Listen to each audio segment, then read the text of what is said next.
Another reason why Brent Venables is locked in for 2025 and maybe beyond.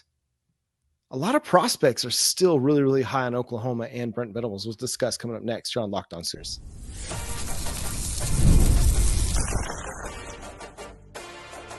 You are Locked On Sooners, your daily podcast on the Oklahoma Sooners. Part of the Locked On Podcast Network, your team every day.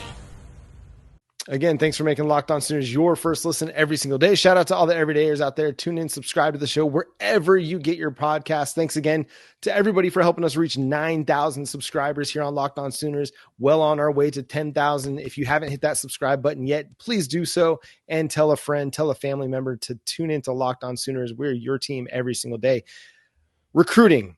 That has been one of the strongest points of the Brent Venables tenure so far. He's done a really, really good job at that.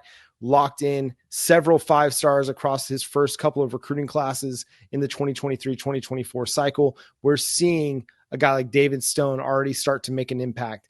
Obviously, the Jackson Arnold 5-star situation maybe isn't working out quite like we'd hoped, but we're still optimistic about PJ Adebaware. Michael Fasusi is going to be coming in 2025. Things are trending in a really, really nice direction on the recruiting trail. If they weren't so dinged up this year, I think things would look a lot better. But Jay, prospects seem to still be locked in with Oklahoma, despite the 5-5 season, despite the failures on the offensive side of the ball, despite some of the unknown at the offensive coordinator position and the quarterback position. We don't know what the future holds there, but everybody's still Oklahoma. And it's funny when it comes to these recruits, how everybody's belly aching over and over. Oh, every week it's, please don't decommit from us. Please don't leave Oklahoma. Why do we do that? What is the point? Like, if the players are locked in, they're locked in. If they're going to bounce, they're going to bounce. But that's the good thing. We've seen a lot of these players have been committed. So shout out to Parker Thune and Brandon Drum over there at OU Insider. Shout out to Colin Kennedy over there as Sooners Illustrated, as well as Josh McCuistion over there at Sooners Scoop. All of them have had conversations with a lot of the recruits. And here's one quote that Parker had posted on social media from Marcus Wimberly. And this isn't talking about the 2025 class. I think all the guys that are committed right now are going to stay committed. And what a lot of them have been saying is, next year, once we have all these guys back healthy, we're building something special, and that's what the people don't see. These recruits see that there's one or two things going to happen with this one. One, players are going to get healthy, and the team's going to actually be what we expected it to be. Or two, we going to come in here, take those jobs, and we going to make the team good. They're locked in on that capacity. Josh McCuistion over there at Sooner Scoop had talked to Michael Fasusi. They put a video over on YouTube. Go check it out. But the crux of his conversation was, Fasusi is like, I'm 100% 10 toes down with Bill Beatonbow, and I'm not going nowhere. You got to sell my family on somebody else before you can get me to leave from Bill Beatonbow. I'm on Bill Beatonbow. My family is. So for them, he knows, his family knows, they're all sold on that. And so Ryan Fogier, every week he's tweeting out, I'm locked in, Boomer Sooner. Yep. And it's like, but John, is constant. Why do we keep doing this to ourselves? If the recruits going to bounce, they're going to bounce. But what all we've seen is these recruits have kept saying over and over, nah, man, I understand. And a lot of it's bad luck stuff happening. Don't worry, we going to clean that up. We going to fix it. We good. Yeah, it's the context stuff, right? And I'm sure they're kind of getting some of that messaging from the assistants and from the coaching staff as well. Right. But you have to see it. Like even the most negative Nancy Sooner fan has to understand there's context and there's layers for why this season has gone the way it's gone. Exactly. Obviously, the coaching hire, it didn't pan out, but that doesn't necessarily explain everything, because any team that's been dealing with as many offensive line injuries as it has and the wide receiver injuries that it has, it's going to struggle. What we're seeing this year, though, is I think something that provides a little bit of optimism and hope for these new prospects coming into town. Jaden Jackson, Eli Bowen, true freshmen that have ascended into starting roles for the Oklahoma Sooners. Back in 2022, we wanted them to play the young guys more. Brent Venables was a little bit reluctant. 2023 opened the door a little bit more for more younger guys to get some playing time and find some roles. Well, in 2024, best man wins. Best man gets to play. And Jaden Jackson, Eli Bowen, they ascended into legit starting roles for the Sooners. At one point in time, Jaden Jackson was considered a 3-star prospect. He emerged into a 4-star. Eli Bowen, a lot of places, was considered a 3-star prospect.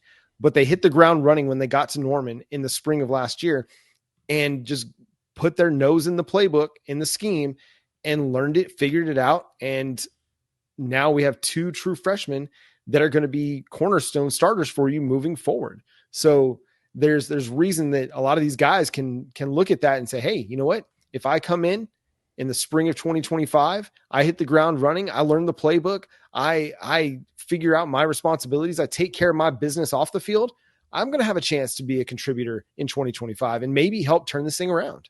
You know what a lot of these recruits like is that you're seeing the freshmen play. If they're outperforming the veterans, they're going to actually put them on the field. And for the most part, the big thing is understanding the playbook, understanding where you're supposed to be, understanding your assignments, and boom.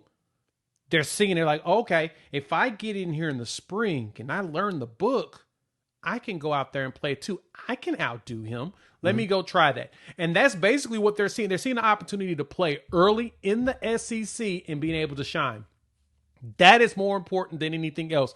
A lot of these kids don't want to just sit on the bench. They don't want to go to these teams. They don't want to go to, not all of them want to go to a really good team and just sit there and ride, the pine and ride the coattail of somebody else. They want an opportunity to go out there and be impactful early. And if we're showing that if you're impactful enough in practice, you're going to get to play in the games. They're like, all right, so you're practicing what you're preaching. I'm here for it. Sign me up. So I don't have any concerns in the class. I mean, there's certain players out there that's been out there that's like, Cortez Mills, the wide receiver. Nebraska's been calling them like crazy out there in Florida. And there's a chance that they are working hard on him. He's one of Emmett Jones's guys. And so far he told everybody publicly as well as EJ that no, he's locked in. Nebraska, these schools are going to keep trying. The Michael Fasusi's rumors are going to come until signing day. Just get used to it because everybody wants this 5-star tackle because he's one of those players that could probably start day one. He's got that type of talent. Now, Bill Beatonbow's pretty hard when it comes to that. That's why he's so respected in the NFL. But I digress.